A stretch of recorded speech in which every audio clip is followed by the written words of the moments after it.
Bonjour, donc nous sommes en pleine épidémie de coronavirus, par conséquent il nous faut télétravailler et je vous propose ce petit cours de philosophie des sciences depuis chez moi puisque nous n'avons pas le choix. Peut-être avant d'entrer dans le vif du sujet, je vais sans doute faire des vidéos relativement courtes, ça sera plus digeste. Il faut quand même dire quelques mots sur la situation puisqu'elle est assez exceptionnelle et pour le pire.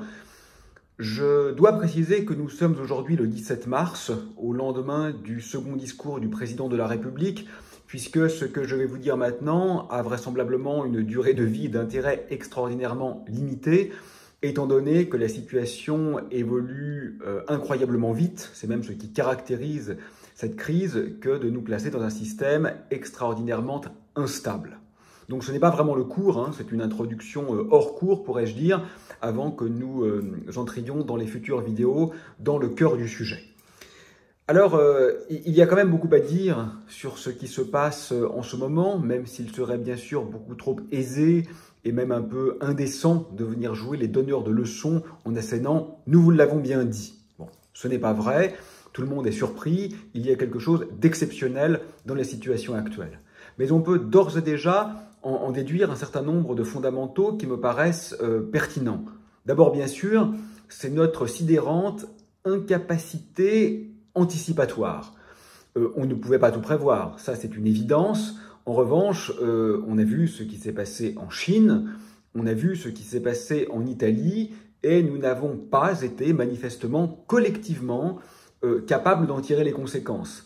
C'est assez sidérant parce que grâce aux connexions dont nous disposons aujourd'hui, en particulier bien sûr le réseau Internet, les réseaux sociaux, qui sont d'ailleurs généralement très asociaux, mais peu importe en l'occurrence, nous savions ce que nos voisins italiens vivaient, et de façon un peu moins simple, mais également assez facile, nous savions ce que nos amis chinois vivaient. Or, nous n'avons pas pris les devants. Voilà, ça ne veut pas rien dire, ça ne signifie pas rien. Je pense d'ailleurs que si le chef de l'État avait décrété les mêmes mesures 10 jours plus tôt, elles auraient été totalement incomprises par la population. Je ne sais même pas s'il aurait pu le faire, au-delà d'un acte d'autoritarisme forcené. Ce qui montre, et je crois qu'il faut garder ça en tête pour l'immense crise écologique sur laquelle je reviendrai, que notre capacité à intégrer ce qui est pratiquement inévitable, mais qui n'a pas encore lieu au pied de chez nous, est essentiellement nulle. J'espère que nous pourrons tirer les leçons du désastre actuel pour essayer d'endiguer un autre désastre qui sera vraisemblablement bien pire encore. D'ailleurs, pour ce qui est de ces mesures actuellement prises de restriction de liberté, je crois qu'il y a quelques leçons à tirer. Vous avez bien vu qu'avec l'anticipation de la catastrophe écologique, l'idée même que nos libertés puissent être restreintes pour le bien commun, pour l'avenir commun, pour la possibilité de continuer à exister, pose problème à beaucoup de gens. Ça leur paraît inaudible. La liberté, nous disent-ils, leur apparaît comme sacrée. Pourtant, aujourd'hui, à ma connaissance, personne ne se plaint que nous soyons confinés. Il y a un problème de santé publique majeur pour nous protéger et protéger nos proches, pour éviter que nos parents ne finissent à l'hôpital dans des circonstances abominables. Nous sommes collectivement tous d'accord que cette privation assez radicale de liberté qui consiste à devoir rester chez nous est une bonne chose. Pourquoi donc acceptons-nous, pour un problème de santé publique, des restrictions drastiques de liberté, alors même que pour un autre problème de santé publique qui est vraisemblablement bien pire encore dans le long terme, je dirais même sur le moindre doute, sachant que long terme, c'est quelques décennies, ce n'est pas le très long terme, beaucoup, en particulier dans les milieux intellectuels, disons réactionnaires, semblent qu'il est inenvisageable, semblent croire qu'il est impossible, qu'il est scandaleux, qu'il est indécent, qu'il est obscène d'oser envisager une restriction de liberté. Je ne pense pas qu'aujourd'hui, ces gens conseillent à leurs enfants de sortir dans la rue, d'aller faire la queue dans les magasins et de revenir ensuite les embrasser. Donc ils ont accepté la nécessité d'une privation de liberté pour le bien commun, pour la raison, pour l'avenir, pour la vie. Donc c'est assez intéressant, je crois, que nous travaillons cette dichotomie de ressenti qui est parfois même d'ailleurs au privilège des situations les moins graves, alors même que l'une devrait bien évidemment servir de leçon à la compréhension, je dirais, praxéologique, c'est-à-dire du point de vue des comportements, du point de vue de l'action, dans l'autre cas. Alors, je parlais de liberté drastiquement réduite. Ce n'est pas le cas aujourd'hui. Peut-être demain les choses seront différentes. C'est pourquoi je précise la date. Nous sommes le 17 mars et vraisemblablement la situation sera très différente dans quelques jours ou quelques semaines. Mais aujourd'hui, beaucoup de nos concitoyens croient que nous sommes confinés, comme je l'ai laissé entendre il y a quelques minutes. Mais au-delà des mots, ce n'est pas vrai. Nous n'avons effectivement plus le droit d'aller nous promener dans les parcs, et je crois que c'est indispensable compte tenu de la gravité de la situation. Mais à ce jour, les entreprises ne sont pas arrêtées. Ce qui signifie que les salariés qui ne peuvent pas télétravailler, autrement dit la plupart d'entre eux, continuent à ce jour à se rendre massivement au travail, à utiliser des transports en commun parfois bondés, à se retrouver en atmosphère parfois confinée, à avoir donc de très nombreux contacts physiques avec leurs condisciples, ou plus exactement avec leurs collègues. Et cela, j'allais dire en toute impunité, mais il n'y a rien à punir, puisque c'est très exactement ce que prévoit à ce jour la loi. Vous avez bien compris que l'obligation de rester chez soi ne concerne pas les gens qui vont travailler, même lorsqu'ils travaillent dans des entreprises non nécessaires. Il est tout à fait évident que dans les chaînes alimentaires, que dans la production d'électricité, que dans le secteur médical, les gens, de façon, je dirais, évidente, doivent travailler pour le bien commun, pour le fonctionnement minimum de la société. Mais on pourrait se demander si une usine d'ours en peluche doit absolument aujourd'hui continuer de fonctionner. Or, à ce jour, elle est en droit de fonctionner. Et les salariés sont en droit de se déplacer en transport en commun, de passer 2 fois 1h30 dans le métro pour se retrouver ensuite sur des chaînes de montage. Et ça, je trouve que c'est un peu problématique quand même. Je crois que nous n'avons pas bien compris qu'en fait, nous ne sommes pas dans une situation de confinement, puisque notre activité professionnelle, qui constitue l'essentiel de notre activité diurne, n'est pas à ce jour interdite. Voilà. Je trouve que ça pose 2 questions sous-jacentes d'ailleurs.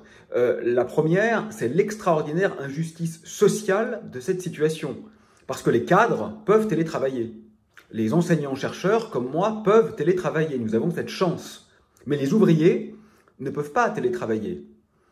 Autrement dit, là encore, il y a une ségrégation assez drastique au niveau socio-professionnel entre ceux qui vont pouvoir bénéficier du confinement, qui est une chance naturellement, et ceux qui se trouvent obligés, lorsque leur chef d'entreprise le leur impose, de se retrouver au travail, quand bien même, j'insiste, ils participeraient à une activité professionnelle qui n'est absolument pas nécessaire à court terme. Et Dieu sait qu'il y en a beaucoup, ça serait d'ailleurs certainement le moment de nous interroger sur le bien fondé d'un certain nombre de nos productions. Donc ça, c'est quelque chose, me semble-t-il, qu'il faut garder à l'esprit et qui n'est pas tout à fait neutre du point de vue de ce que signifie notre appréhension de la crise qui est actuellement traversée. Voilà. Et l'autre point que cela soulève, disais-je, c'est que le choix est dans un grand nombre de cas laissé au chef d'entreprise, qui finalement va décider s'il ferme ou non son entreprise, la plupart du temps, hélas, non pas sur des critères de santé publique, évidemment, mais sur des critères de rentabilité. Quand il n'arrive plus à vendre parce que les magasins sont fermés, il ferme, mais quand il approvisionne d'autres entreprises qui elles-mêmes tournent encore, il peut être amené, bien sûr, à continuer l'activité, ce qui est quand même assez curieux dans une situation où la vie de nos concitoyens est de façon directe en jeu, et d'autres entreprises, je l'ai vu là récemment par mes amis, laissent le choix aux salariés de venir ou non. C'est déjà mieux, parce que certaines mettent une pression considérable sur les employés pour qu'ils viennent, ce qui est quand même gravissime quand il s'agit d'un secteur non essentiel de notre économie. D'autres laissent le choix, mais enfin, c'est un peu curieux de laisser le choix dans une période de pandémie mondiale sans précédent depuis un certain temps. Je note aussi d'ailleurs que certains de mes amis me racontent que dans des entreprises aujourd'hui, les patrons insistent pour que les cadences augmentent de façon à compenser l'absence de certains salariés, y compris dans des domaines aussi futiles que la conception de stores mécaniques automatisés de luxe. Je donne l'exemple à dessein. Donc voilà, il y a là aussi matière à réfléchir. Contrairement aux apparences, nous ne sommes pas en confinement. Et contrairement aux apparences, cette mesure n'est pas du tout équitable du point de vue social, puisque ceux qui peuvent télétravailler sont essentiellement les mieux lotis, et ils sont donc protégés en quelque sorte par la capacité de délocalisation de leur emploi. Alors, ça dit quelque chose finalement cette stratégie, hein, c'est que vraisemblablement nous avons choisi d'aborder la crise via l'immunité grégaire, c'est-à-dire l'immunité de groupe, ce qui n'est pas forcément une mauvaise chose, mais ce qui est une décision assez lourde quand même, assez grave. Donc, vous savez, l'immunité de groupe, c'est le fait qu'au-delà d'un certain seuil, qui est de l'ordre de 1 moins 1 sur R0, où R0 est le nombre moyen de contaminés par l'agent pathogène, au-delà donc, disais-je, de ce seuil, la population, y compris non contaminée, se retrouve protégée. Donc vraisemblablement, pour le cas du Covid-19, on peut estimer qu'il faut contaminer 60 à 70% de la population pour que les 30 ou 40% restants ne soient pas contaminés, bien que n'ayant pas contracté le virus. Donc c'est quand même un taux de contamination très élevé, moins élevé que pour d'autres pathologies, mais très élevé, qui rend le pari risqué. Donc je crois, il me semble, que les autorités publiques essayent aujourd'hui non pas de cesser la contamination, quel cas il faudra arrêter de travailler, hein, parce que c'est quand même là que se font l'essentiel des contacts diurnes, donc nous n'avons pas pris de mesures radicales à ce stade, mais j'ai l'impression que le but c'est plutôt d'étaler la courbe, c'est-à-dire de désengorger les systèmes d'urgence en s'assurant à ce que les malades soient mieux répartis dans le temps. Ce qui, je le répète, est raisonnable. Si on ne peut pas faire autrement, c'est ce qu'il faut faire, répartir dans le temps. Mais est-on absolument certain qu'on ne pouvait pas faire autrement? Je ne sais pas. Je ne suis pas expert en santé publique, mais je trouve qu'il y a évidemment matière ici à débat et matière à réfléchir à des stratégies qui nous engagent de façon globale et qui sont un peu risquées parce que si le virus mute, par exemple, cette stratégie d'immunité va fonctionner beaucoup moins bien. Elle fonctionne très bien pour les vaccins, par exemple. Dans ce cas particulier, on ne sait pas très bien comment les gens contaminés seront ou non susceptibles d'être à nouveau contaminés. Alors d'ailleurs, puisque je parle de vaccination, ça serait une très bonne occasion pour ceux qui sont contre les vaccins de comprendre un peu comment ça marche et de comprendre une fois pour toutes que la vaccination n'est pas une décision individuelle, que c'est parce qu'on dépasse le seuil que j'évoquais tout à l'heure de vaccination d'une population que la maladie est éradiquée et que par conséquent, la vaccination protège également les autres, y compris ceux qui ne peuvent pas se vacciner parce qu'ils ont par exemple des allergies. Donc ne pas se vacciner est une action criminelle, pas seulement pour soi, mais également pour les autres. Quand le vaccin marche, évidemment, mais c'est ce dont il est question. Et d'ailleurs, c'est intéressant aussi ce cas de vaccination. Vous voyez qu'aujourd'hui, un certain nombre d'antivax, de personnes critiquant la vaccination, se focalisent sur les effets secondaires des vaccins, qui existent, hein. C'est normal, n'importe quelle inoculation de médicaments peut avoir un effet secondaire sur l'organisme. Donc de temps en temps, il y a des effets maléfiques, des effets délétères des vaccins. Soit. Et il se trouve que comme aujourd'hui, il y a des maladies qu'on a éradiquées grâce à la vaccination, on ne voit plus que les effets secondaires des vaccins. Et on a l'impression que les vaccins sont dangereux parce qu'effectivement, ils vont induire des pathologies chez un petit nombre de patients. Mais ça nous paraît grave uniquement parce qu'on ne voit plus la mortalité induite par la maladie qui est guérie par le vaccin. Et donc, on ne voit que les problèmes du vaccin. Mais là, vous voyez bien que dans le cas du Covid-19, où, hélas, on va bientôt commencer à enterrer nos morts, même si on ne sera pas présent aux enterrements, parce que ça serait trop dangereux de faire venir les foules, donc ça va être un peu triste, eh bien, on va voir très distinctement les effets de la maladie, et donc on serait tous d'accord pour supporter les quelques fractions d'effets secondaires indésirables des vaccins. Vous voyez, on est tellement inconséquents collectivement qu'on a besoin de voir le mal pour accepter le moindre mal de ce qui permet de le combattre.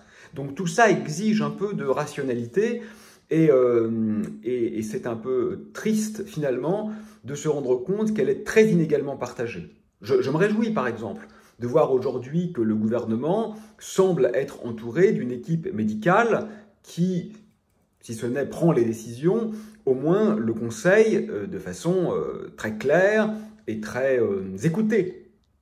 Pourquoi les scientifiques sont-ils écoutés face à la crise du Covid-19, et je m'en réjouis, et sont-ils méprisés face à la crise climatique ? Pourquoi, face au désastre écologique, n'écoute-t-on pas les scientifiques qui ont un avis parfaitement clair sur les mesures drastiques, radicales et vitales qu'il faudra mettre en cause ? C'est étonnant, non? Moi, j'espère qu'après cette crise, nous allons comprendre que les scientifiques doivent être écoutés, pas dans les choix éthiques, pas dans les choix sociétaux. Ça, c'est une question qui est hautement politique et qui doit être débattue par la population. Ce n'est pas aux scientifiques de prendre le pouvoir, hein, comprenez-moi bien, mais c'est aux scientifiques de proposer des analyses très claires de ce vers quoi nos actions vont mécaniquement mener. Or, pour ce qui est de l'extinction massive de la vie sur Terre qui est actuellement en cours, nous n'écoutons pas les scientifiques. J'espère que là encore, il y aura quelques leçons à tirer. Alors c'est une situation un peu ironique, hein, parce que ceux qui aujourd'hui sont tendanciellement, dirais-je, il y a évidemment moultes exceptions, mais sont tendanciellement les plus potentiellement touchés par le Covid-19, sont un peu ceux qui, depuis quelques décennies, avaient massivement voté pour la destruction des services publics et de l'hôpital.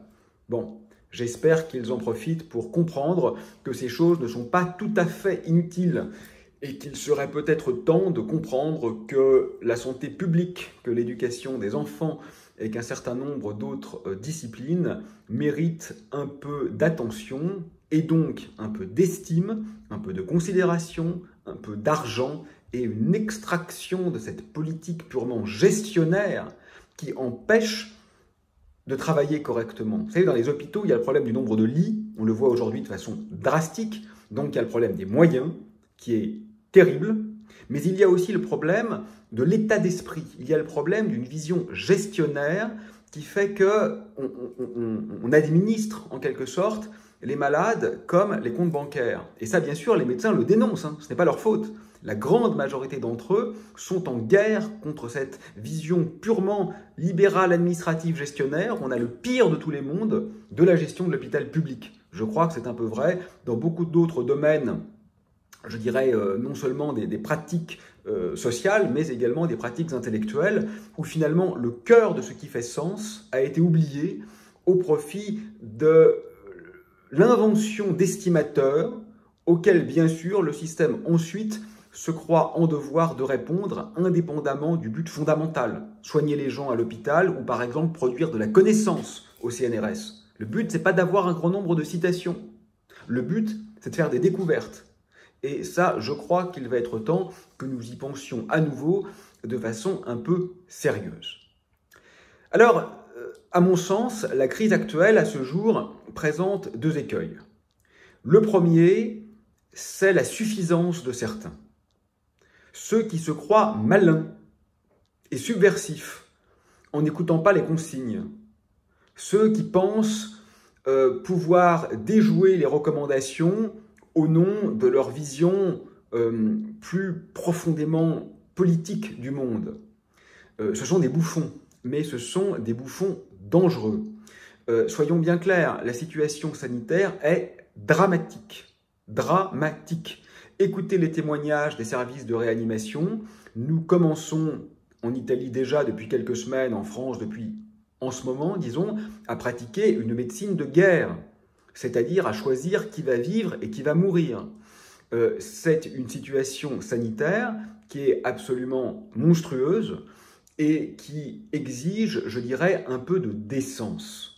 Donc les faux philosophes qui tentent aujourd'hui de relativiser avec une sorte de flegme, vous voyez, un peu nietzschéen, faussement nietzschéen bien sûr, parce qu'eux ont compris quel est le vrai problème, sont à mon sens des gens qui sont éthiquement et humainement criminels, mais qui sont aussi intellectuellement faibles, parce qu'ils n'ont pas du tout senti l'exceptionnalité de la situation et l'humilité qu'elle exigeait. Ça, c'est le premier écueil. Pour le dire simplement, la situation est grave et ne pas le voir relève aujourd'hui, me semble-t-il, de l'erreur, d'interprétation et d'anticipation. Le deuxième écueil, c'est de croire que ce qui se passe aujourd'hui, maintenant, chez nous, c'est-à-dire dans les pays riches, c'est-à-dire dans l'Occident, vaut de façon exceptionnelle et prioritaire pour tous et pour toujours. Il faut quand même demeurer là aussi un peu humble. J'insiste, hein, ce qui se passe en ce moment avec le Covid est extraordinairement grave et on va le découvrir chaque jour un peu davantage. Il n'en demeure pas moins que les chiffres médicaux publiés nous rappellent que 800 000 personnes meurent de la pollution chaque année en Europe, que 25 000 personnes meurent chaque jour de faim dans le monde. Je crois qu'avant que les effets du Covid atteignent ceux du VIH ou du paludisme, intégrés bien sûr sur quelques années, beaucoup de temps va s'écouler. Ça ne signifie pas qu'il faut rester mesuré face à la crise actuelle. Ce ne sont pas les mêmes échelles de temps, ce ne sont pas les mêmes problèmes. Il faut être, me semble-t-il, extrêmement actif, et même vraisemblablement bien plus que nous le sommes face à la crise actuelle. Mais il ne faut pas oublier que nous faisons face à des crises plurifactorielles, disséminées, qui touchent parfois des pays pauvres. Je pense évidemment à la malnutrition, je pense évidemment à ce gamin qui meurt de faim en ce moment toutes les 5 secondes pendant que nous parlons et indépendamment du Covid-19. Je pense aux dizaines de millions de morts vraisemblables du néocolonialisme depuis quelques décennies. Bref, il y a des problèmes absolument majeurs aujourd'hui à l'échelle globale. Qui, par exemple, a entendu parler il y a quelques jours de ces nuages de sauterelles qui dévastent littéralement des pays, les plongeant dans une très vraisemblable famine à venir dans les jours, semaines ou mois qui suivent? Pas la plupart d'entre nous. Donc, cela ne remet pas en cause, j'insiste, l'extrême gravité de la situation que nous traversons. Et, à mon sens, la sous-réaction qui est la nôtre en ce moment. Mais cela devrait peut-être nous inviter à comprendre que ce qui se passe ici se passe aussi ailleurs, sous d'autres formes et depuis extrêmement longtemps. Ce qui se passe ici est dramatique. Nous sommes concernés. Mais ce qui se passe ici n'est pas dramatique pour tous et pour toujours. Il y a d'autres drames qui sont tout à fait réels et qui sont parfois contemporains, parfois à venir, parfois anciens, et que nous avons quand même décidé avec une sorte de hargne froide d'ignorer bien au-delà de l'acceptable. Le mot, par exemple, nous sommes en guerre, réutilisé à de multiples reprises par le chef de l'État, eh bien, mon ami Vincent Message, l'écrivain et universitaire, rappelle que ce n'est pas tout à fait exact. C'est bien pour l'aspect solennel. Mais nous ne sommes pas en guerre. Personne, dit-il, ne va bombarder nos maisons. Il n'y a pas de sniper sur les toits. Personne ne va venir nous arrêter et nous jeter en prison sans raison, venir nous violer dans nos maisons, nous faire subir des actes de torture. Les Syriens sont en guerre en ce moment, et les réfugiés sont arrêtés aux frontières de l'Europe et meurent en Méditerranée. Nous vivons une crise grave. Elle n'a pas valeur de métacrise pour l'ensemble de l'humanité, et moins encore pour l'ensemble du vivant, dont il serait peut-être temps de comprendre le niveau de pression, et c'est un euphémisme, litote, auquel il est soumis depuis déjà trop longtemps. Alors, quelques questions intéressantes pour conclure sur cette introduction. Je le disais tout à l'heure, la question de l'acceptation des privations de liberté ou la question de l'acceptation du recours à une certaine forme de violence est une question qui est très intéressante, qui est très sérieuse, qui est très grave et qui nous engage. Il est absolument fondamental que nous y réfléchissions à cette occasion. Voilà. La liberté de continuer à vivre me semble être une liberté absolument transcendantale en quelque sorte. Et pourtant, nous ne sommes généralement pas prêts à accepter des privations très mineures de liberté face au désastre écologique. Que le problème que nous traversons aujourd'hui avec le Covid-19, qui va vraisemblablement devenir un désastre d'ailleurs, nous serve de leçon à très court terme. Je crois que ce qui se dessine ici, c'est l'extraordinaire fragilité de notre monde que l'arrogance occidentale avait peut-être eu tendance à oublier un peu vite. Je suis triste, comme nous tous, qu'elle se rappelle dans des circonstances tragiques.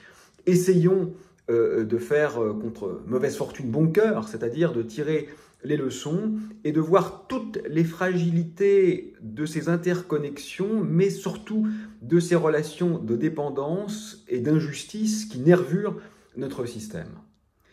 Et puis, peut-être servons-nous de cette crise comme d'une répétition, parce que les catastrophes à venir ne sont pas, là encore, des délires millénaristes, ce sont des prédictions extrêmement claires des scientifiques compétents qui, de même que les épidémiologistes, peuvent à peu près anticiper ce que seront les contaminés dans un certain temps compte tenu des mesures mises en place, eh bien là encore, les climatologues, les biologistes sont assez bien capables de comprendre, avec bien sûr des barres d'erreur, avec des nuances, avec différents modèles, mais ce que sera l'état climatique, l'état biologique, l'état sanitaire du monde dans quelques décennies. Et le résultat est catastrophique.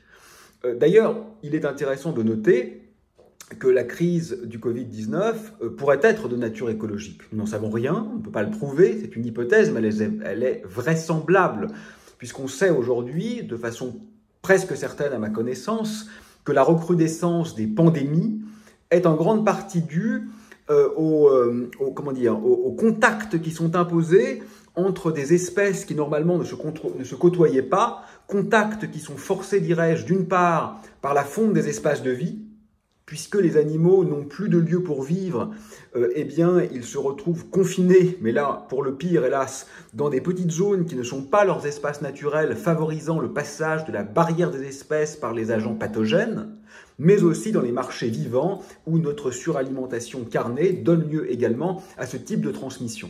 Donc, dans le cas particulier de Covid-19, je crois qu'on ne saura jamais, mais que de façon tendancielle, il y ait une corrélation entre la recrudescence des pandémies et le désastre écologique, c'est-à-dire en l'occurrence la fonte des espaces de vie, pas seulement le réchauffement climatique, là c'est pas le problème en l'occurrence, c'est à peu près indéniable. Donc quand même, peut-être que cela va nous inciter à être un peu sérieux, sachant qu'aujourd'hui nous voyons le problème pour nous, mais que, je vous le rappelle, 60% des populations d'animaux sauvages sont déjà mortes dans les dernières décennies.